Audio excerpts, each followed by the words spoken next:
Assalamualaikum warahmatullahi wabarakatuh.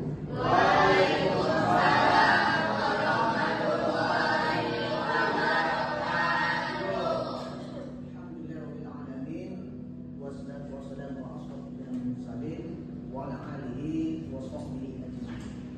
Qala rabbi shrah li sadri wa yassir li amri wa uqdatan min lisani yafqahu qawli. Gimana kabarnya sore hari ini? Alhamdulillah. Sore hari ini kita membahas tentang teori akad dalam Islam. Tentu ketika kita bicara akad, ini sudah sangat familiar dengan kita. Hampir setiap hari kita bicara tentang akad. Apa itu akad? Ada yang tahu akad? Saya Pak. Ya. Akad yaitu perjanjian Pak. Perjanjian. Dalam hukum, perjanjian itu akan melahirkan sebuah perikatan, dan perikatan itu akan melahirkan konsekuensi hukumnya. Contoh, ketika kita bertransaksi mengadakan perjanjian di lembaga keuangan syariah, katakanlah seperti akad murabahah. Akad murabahah itu apa? Akad jual beli, bai'un al-murabahah.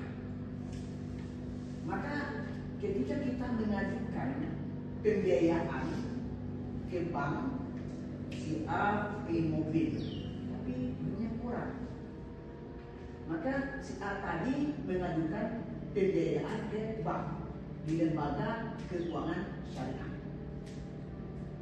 menggunakan skema akad bai' al-murabahah.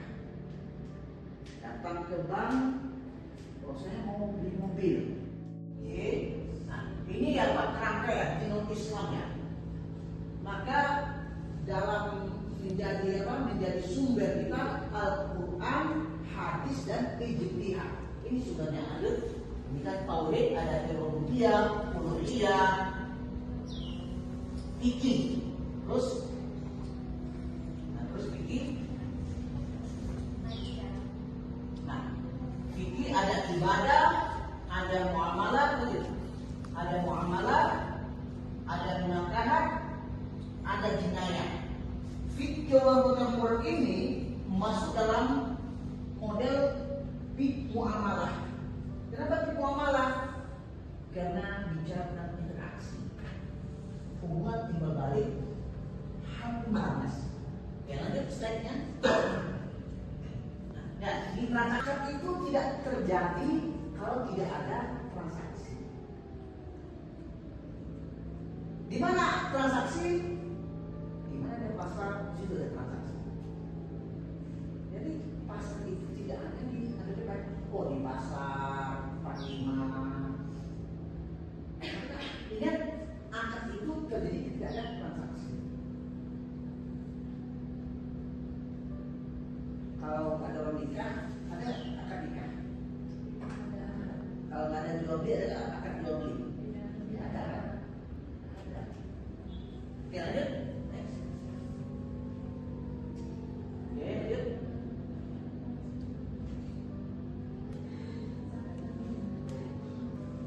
Oke. Ini apa ya? Penunjukan ya yang alamiah. Lanjut.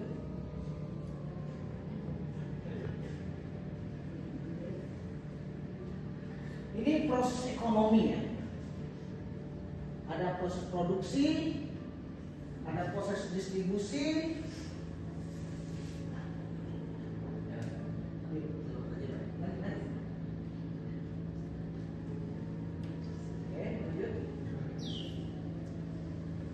Akad itu ada akad yang lazim, ada akad yang baru lazim. Contoh, saya kasih contoh ya. Kalau ada anak kecil di rumah, masih umur 5 tahun, sudah tahu belum? Anak 5 tahun sudah tahu belum? 5 tahun, belum balik ya, belum balik. Terus ada suruh dia beli kopi, tolong belikan kopi. Ini Lazim atau tidak? Lazim bukan? Lazim terjadi tidak? Atau Anda punya ponaan, tolong bikin gula, lazim nggak? Tapi kalau ada ponaan Anda, Dek, ini duit 20 juta, cari efek isol. Lazim nggak? Ya. Kenapa ada akad lazim dan ghairul lazim? Dalam kajian fikih, ya, misalnya ijab itu disebut dengan rukun. Rukun ada syarat. Apa syarat penjual dan pembeli? Akal sehat. Berakal sehat, ya, apalagi balik, oke, mumayyiz ya. Ini baru syarat penjual pembeli baru ini. Coba. Kalau sekiranya anak kecil 5 tahun itu sudah belum? Oh. Sama jawabnya. Ya. Kenapa nggak sah? Karena belum balik. Beli permen, anak kecil beli gula, anak kecil beli itu lazim terjadi.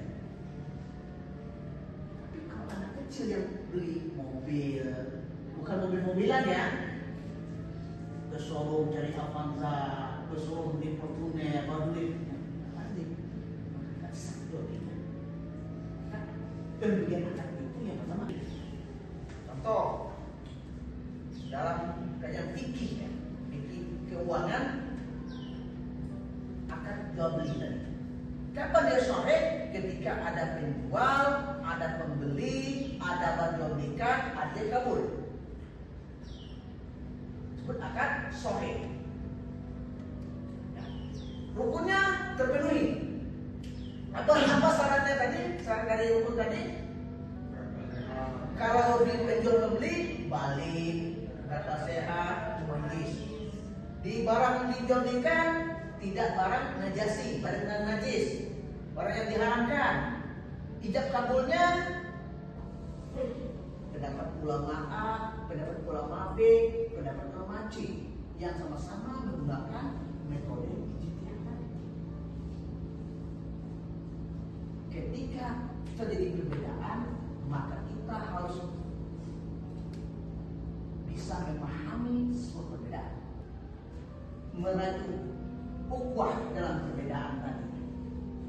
Ketika dalam fikih itu perbedaan, kita harus moderat, kita terima dengan alasan yang kuat, kita pakai. Akad, ya, tabaru itu sifatnya ta'awun. Apa itu ta'awun? Tolong deh. Di mobil kenapa usaha nih, beda mobil carry, tau carry ya? R300 kan, bak belakang. Bang cari musuh. Berapa harganya? Mobil ini harganya katakanlah 100.000 juta cash. Maka pihak perbankan tadi ya, akan pergi ke showroom. Pihak bank ke showroom dia minyak cash, kita ke bank bayarnya nyicil. Ditentukan lagi berapa marginnya. Ada hitung-hitungannya, ada analisisnya tadi kan. Katakanlah ditemukan pokoknya 110 juta. Ada akad musyarakah. Apa itu akad musyarakah? Sahibul mal dan modal antara pemilik modal dengan pengelola modal. Ketika ada kerjasama, maka ada hasil. Apa dia dibagi? Itu bagi hasil. Proporsinya bagaimana? Tergantung kesepakatan akad. Ketika dia musyarakah, itu musyarakah syirkah. Apa itu syirkah? Kerjasama dua orang atau lebih dan satu. Diwajibkan berinvestasi pada instrumen yang memenuhi prinsip-prinsip syariah Islam. Alasannya itu untuk memastikan kegiatan perusahaan itu halal, memenuhi kriteria keuangan syariah, memberikan kepastian bagi investor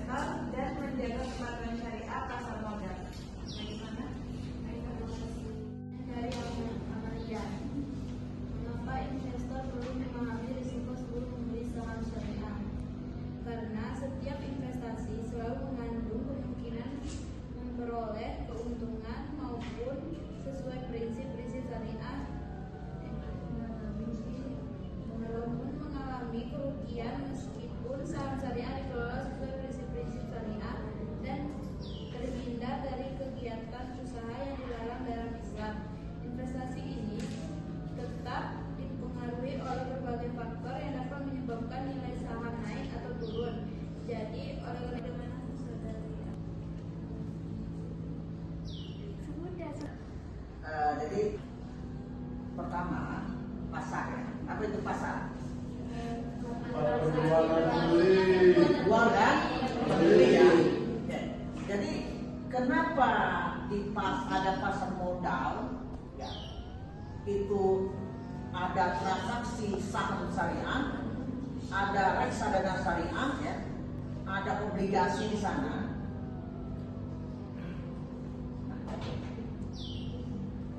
Pertama, fungsi pasar itu adalah fungsi promosi, benar? Di mana orang promosi? Di pasar. Maka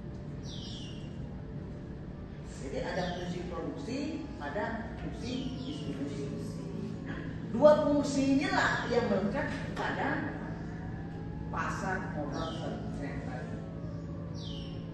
Maka ada pasar uang, ada pasar modal, dia berbeda. Dia sama-sama instrumen keuangan. Kalau pasar modal, jangka dalam pasar modal tadi ada pasar primer, ada pasar sekunder. Apa bedanya? Pasar primer itu hanya mempertemukan antara emiten dan emiten. Emiten dan investor. Di pasar primer, si A, perusahaan A punya saham kan, investor beliin di pasar primer. Di pasar sekunder baru terjadi kekuatan permintaan barang dan penawaran barang. Bedanya kalau di pasar modal apa yang ditawarkan? Saham. Efek-efek syariah. Ada analisis fundamental, ada analisis teknikal.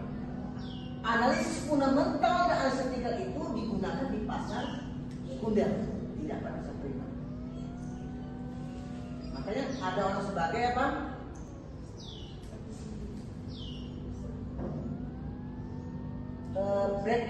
Broker apa broker? Orang yang jual beli saham kan, pemain. Itu kan di pasar sekunder. Dan yang ada saham kan analisis fundamental, ya kan? Apa analisis fundamental? Fondasi, nanti dasar kan fondasi. Perusahaan, laporan keuangan perusahaan. Misalnya suatu perusahaan, laporan keuangannya bagus, sehat kan? Rasio keuangannya sehat. Dapat akun di saham syariah. Mau beli sahamnya saham minuman keras, langsung ditolak sama sistem. Kenapa ditolak? Nggak syar'i. Anda punya sahamnya mau beli saham, pas silakan permohonan kembali ke bank. Assalamualaikum warahmatullahi wabarakatuh.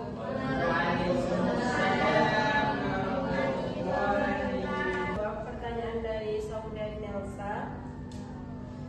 Dari ketiga akad yang kami jelaskan tadi, yaitu akad mudharabah, akad mubahah, dan musyarakah, akad mana yang sering digunakan dalam pembayaran perbankan syariah?